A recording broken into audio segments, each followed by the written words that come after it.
The morning I opened my workshop door and smelled mildew, I thought I had a leaking pipe.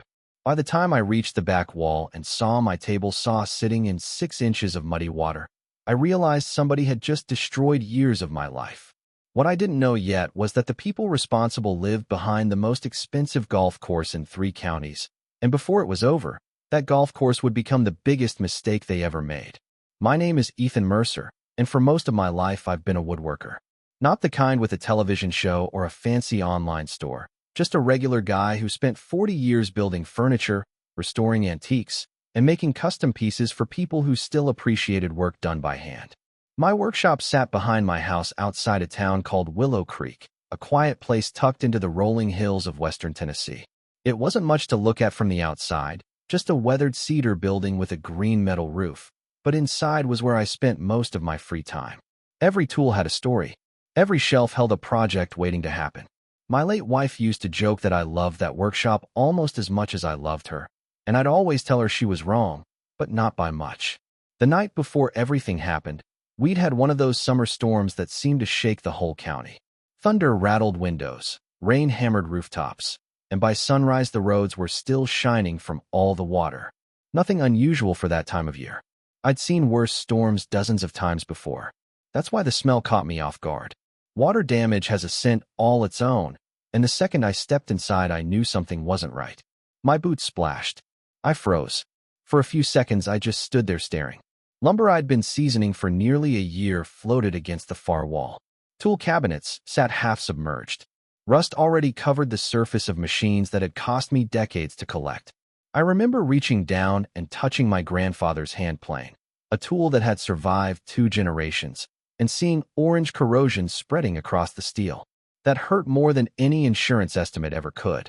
Over the next 2 days I hauled water, dragged ruined materials outside, and made endless lists of damage. The numbers kept growing. $500 here, $2,000 there. Another machine ruined. Another stack of hardwood lost. Every time I thought I'd found everything, I'd discover something else. Friends from town stopped by to help. My neighbor Carl spent an afternoon carrying soaked lumber out into the sun. At one point he looked around and whistled. "Ethan, this wasn't just rain." I already knew that. The water had come from somewhere, and the more I looked, the less natural it seemed. The flow pattern didn't make sense. The backside of my property sat slightly uphill from the workshop, and every sign pointed toward water entering from that direction. On the third evening, after everybody had gone home, I grabbed a flashlight and followed the trail. The ground behind my property was saturated, almost like a creek had appeared overnight. About 300 yards back, hidden behind a row of cottonwoods, I found something that made my stomach tighten. A drainage ditch. Freshly dug. The soil was still loose. Tire tracks from excavation equipment remained visible in the mud. And the ditch wasn't random. It ran with purpose, cutting across the landscape like an arrow pointed directly at my land. I followed it farther and eventually reached the edge of Hawthorne Ridge, a private golf community built about 15 years earlier. If you ever wanted to see wealth displayed as landscaping, that place was it. Perfect greens, decorative stone bridges, fountains, luxury homes lined up like something from a brochure. Most of the residents acted polite enough, but the homeowners association running the place had a reputation. Around town, people joked that Hawthorne Ridge had more rules than the federal government. As I stood there staring at that ditch, a thought crept into my mind that I didn't want to believe. The next morning I started making calls.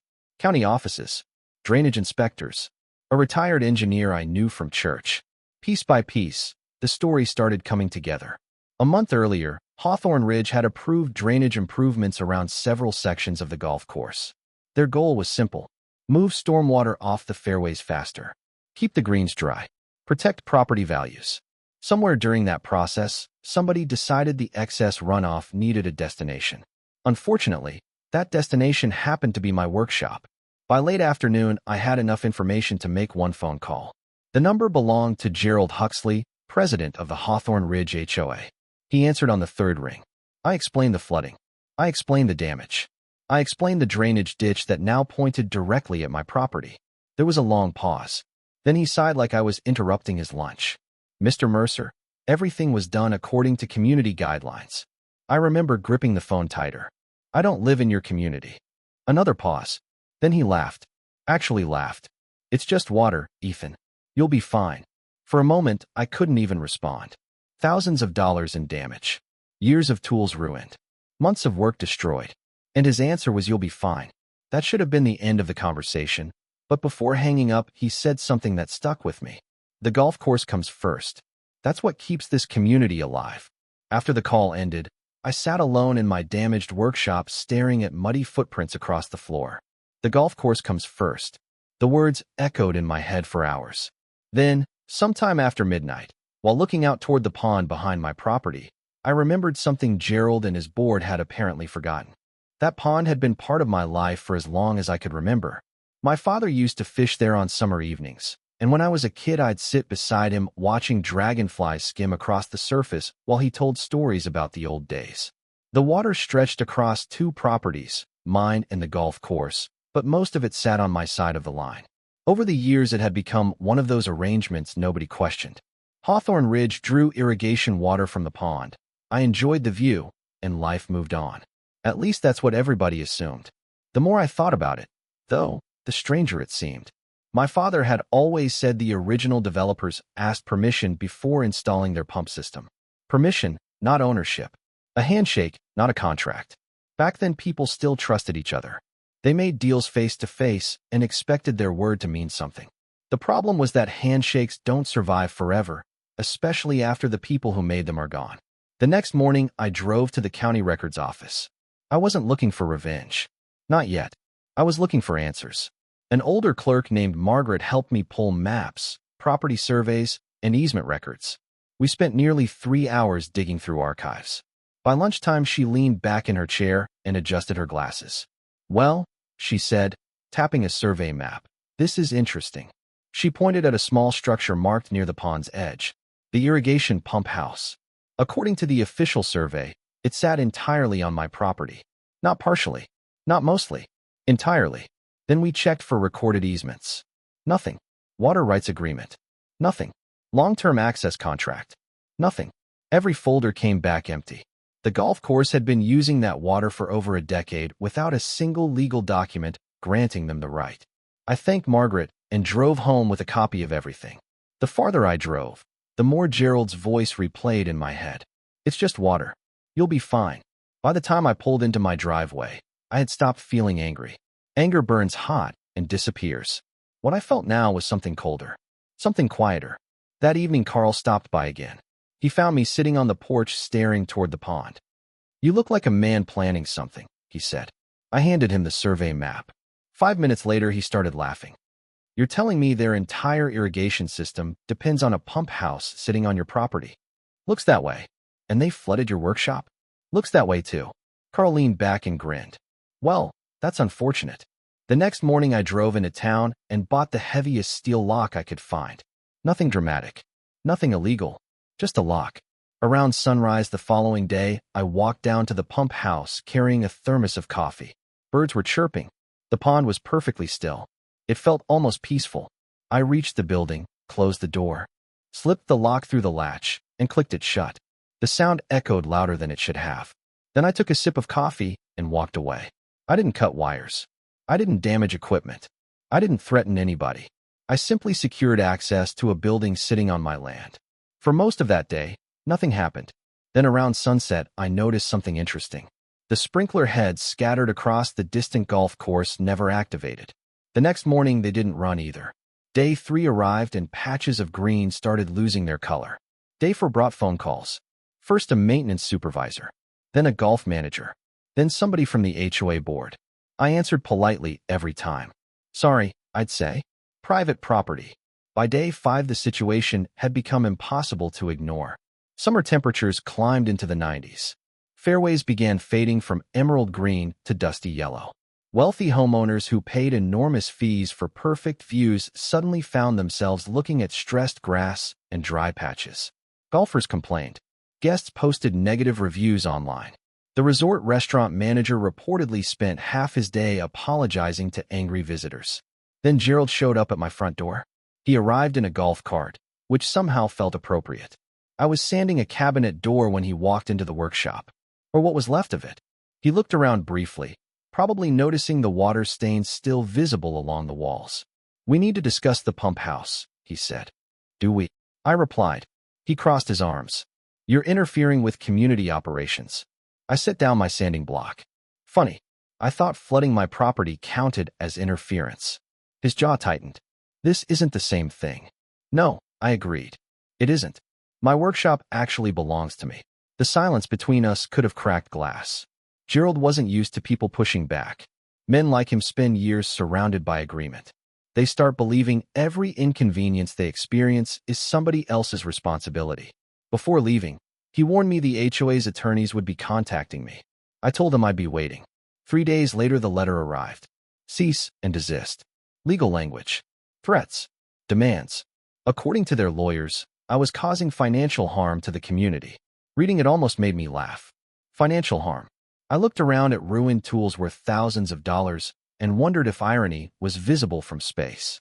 Instead of responding immediately, I spent the weekend documenting everything. Every damaged machine, every warped board, every ruined cabinet. I gathered receipts going back years, replacement estimates, photographs, inspection reports. Then I sat down and built my own package. When I finished, it was nearly 2 inches thick. The following Monday, I mailed it directly to the HOA board. Inside was an itemized invoice covering flood damage, cleanup costs, restoration expenses, structural repairs, lost materials, and something else. Water usage fees. If they wanted to talk about money, I was happy to talk about money. For over 10 years, they had drawn irrigation water from a pond that largely belonged to me.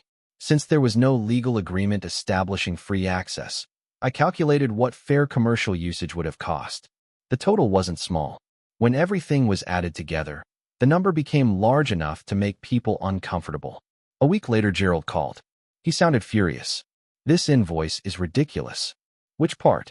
I asked. "All of it. The workshop damage." "No." "The water fees?" Silence. There it was. The thing that truly bothered him. Not the destruction of my property. Not the flooding. The bill. "You don't get to invent charges," he snapped. "Maybe," I said calmly. "But apparently you don't get to invent drainage systems either." He hung up. The board refused to pay a dime. Looking back, that decision probably cost them more than anything else. Because until that moment, there was still a path toward a simple resolution. They could have fixed what they broke and moved on. Instead, they chose pride. 3 weeks later, I made another decision. The pond had originally been fed by a natural creek.